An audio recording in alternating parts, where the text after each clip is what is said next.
Good morning! Good morning, good morning mga langga. For today's video po, bibigyan ko kayo ng maikling tour dito sa aming room kung saan kami nagstay ni Frederick for 5 months. Start po tayo dito sa aming kitchen. Ayan. So, kitchen. Ito na rin po yung sala. So, yan. Makikita nyo po. Yan po yung sink natin, yung ating lababo, mayroon tayong cabinet pero wala pong laman dito. Hindi po namin nilalagyan sa ilalim para mabilis po siyang linisan. Walang laman po yan dyan sa loob. So, most of our things, nandito lang talaga sila lahat nakaayos dyan. So, wala kami masyadong gamit kasi naiuwi ko na sa province yung mga gamit ko. So, yan. So, mayroon tayong 2-burner na gas stove. Mayroon tayong, ito improvise lang to ni Frederick, na lagayan ng mga spoons and fork. So, gawa-gawa lang. Hindi na kasi kami namimili ng gamit para pag sakaling lilipat, hindi na, kahit itapon na lang, okay na. So, iniiwasan naming mamili ng mga gamit. Puro nag-i-improvise na lang kami ng mga gagamitin namin. So, kung mapapansin nyo po, malinis po yung aming lababo kasi palagi po siyang naglilinis. Ayaw niya po ng maruming lababo. Ito yung pinaka-importanteng part sa bahay na dapat po ay malinis. Dapat palaging tuyo, dapat palaging pinupunasan, walang mga naiiwang mga kanin at anuman. So, mayroon tayo ditong mga towel kung napapansin nyo. So, ito po yung para sa kamay. Ito naman po para pampunas ng mga plato. So, hindi po pwedeng after maghugas ng mga plato, hindi po punasan. Required po talaga yan. It's a must for him na after maghugasan yung plato, dapat po pupunasan siya ng dry towel para daw po matanggal yung mga natitirang mga dumi or anuman mga oil na nasa plato. So, dapat palagi siyang dry po siya bago natin ilagay sa may lagayan ng plato.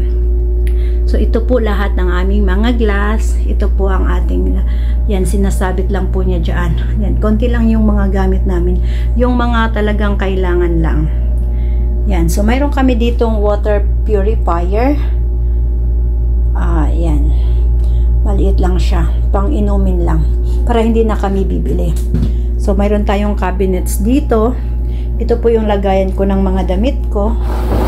Yan. So, hindi ko nabubuksan kasi wala naman yung laman. So, yung mga iba kong accessories, nandito siya nakalagay. Naayos niya dito. So, maayos to kanina. Kaso, ginamit ko ya. Magulo na naman siya. Okay, so, dito dapat lagayan ko to ng mga damit. Itong cabinet na to. Dapat kasi lilipat na kami last week, so hindi natuloy. So, yung mga gamit ko, nandito pa rin. Nandito pa sa sako bag. Hindi ko pa naibalik sa lagayan.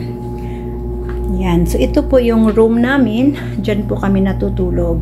Tulog pa po si Frederick. Hindi pa natin siya magigising. So, yung mga boxes na yan, yan po yung mga dinala namin doon sa lilipatan sana naming bahay. Kaso, hindi natuloy. So, may refrigerator kami ditong maliit. Wala na po yung laman. In-empty na namin kasi akala nga namin ay lilipat na kami. So, proceed tayo dito sa kabilang side. So, ito yung kitchen, ito yung pinakasala, ayan yung kwarto. So, ganyan lang siya. Maliit lang po yung space na tinitirhan namin. So, yan. Medyo nandito yung mga raincoat kasi maulan ngayon. So, dito sa may, ito yung laundry area namin. Yan. Oops. Andyan yung mga bagahe. Yan po yung mga luggage ni Frederick kasi babalik na po siya ng Canada ngayong gabi. So, andyan yung iba niyang mga luggage. So, ito yung aming laundry area. So, dito kami naglalaba. Ayan yung washing at yung dryer. Okay, so ito naman ang ating toilet. So, may cover po yan. Nasaan na ba yung cover? May cover po ito. Tinanggal ko lang kasi nililinis ko kanina. Yan. So, ito yung ating toilet. At ang ating shower na rin. Yan. So, mayroon po siyang fan. Nilalagyan niya po ng fan kasi pag gumagamit siya dito, naiinitan siya. Kaya, nilalagyan niya ng fan sa taas. Ako, hindi ako nagpa-fan kasi malamig pag naliligo. So, malinis po yung toilet. Maliban sa kitchen, ang gusto niya po palaging malinis ay ang toilet. So, hindi po pwedeng iwanan mo siyang marumi. So, after maligo, dapat yung mga buhok sa floor ay natatanggal ko. Nagagalit siya. Tapos, ito yung towel. Palagi po siyang nakasabit dyan. Pahaba para mabilis matuyo. So, yan. So, yan yung toilet. At dito sa side na to, yan yung laundry area. So, ganun lang po kaliit yung room na nirerentahan namin. Okay? So, yan. Yan. Dito yung aking mirror. Ito yung aking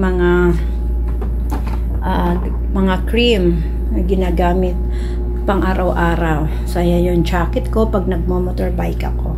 So, nilalagyan niya ako ng mirror dito. Para pag umaga, hindi na ako papasok sa kwarto at hindi ko kailangang buksan yung ilaw.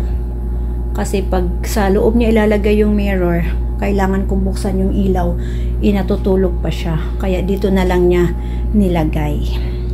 Okay, so ayan. Ito lang yung room namin. Mamaya ipapakita ko sa inyo yung kung saan kami natutulog. Para may idea kayo paano namin pinagkasya yung sarili namin dito. Yan.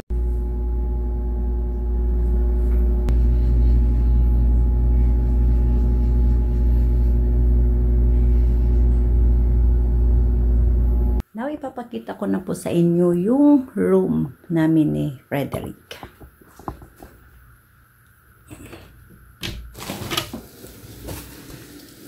So, dito po kami natutulog. Yan. So, ito po, akin po ito. Itong double bunk na to.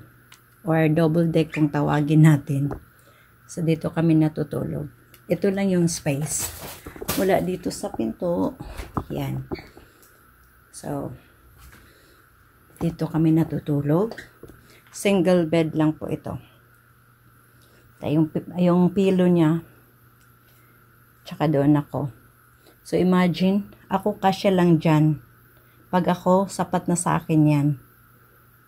Pag siya, mas malaki. Maliit, pero pinagkasya namin yung sarili namin dito. Yan. So, ito yung room. Nag-install siya ng portable AC. Kasi hindi niya kaya yung init at saka maliit na fan para pantulak ng lamig papunta dito sa bed. So, yan. Mahilig siya maglagay ng mga note na ganito. So, ito yung drawer. Dito nilalagay yung kanyang mga damit. Mayroon pa siyang marami pa siyang iniwang mga damit dito. Oh. Andyan pa yung kanyang mga medyas, mga working pants, yung pang-work niya ng mga pants sa province, andito iniwan pa niya. Yan, puno pa yung box na yan, sa kanya din yan. Mga in-order niya sa Shopee. Andyan pa yung kanyang mga t-shirts. Okay, so dito, ito sa taas, ginawa niyang lagayan ng mga personal stuff niya. So, dito niya nilalagay. Ayan. So, ito po yung room namin. Meron din palang TV. Nag-install siya ng TV. Para kapag nagpapahinga kami, gusto naming manood ng movie. Yan. Yan, dyan lang siya.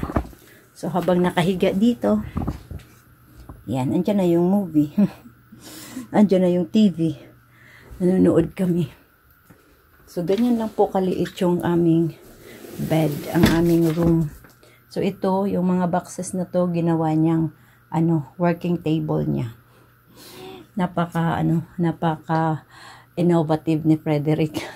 Yung maliit na space, kaya niyang gawa ng paraan para mailagay yung mga kailangan niyang ilagay. So, ang linis. Malinis siya, naglilinis siya palagi. Kahit maliit yung room namin, malinis po siya. Palagi niyang, he always make sure na lahat po ay malinis. Napaka-sensitive niya sa mga dumi. Yan. So, yan lang po yung room namin.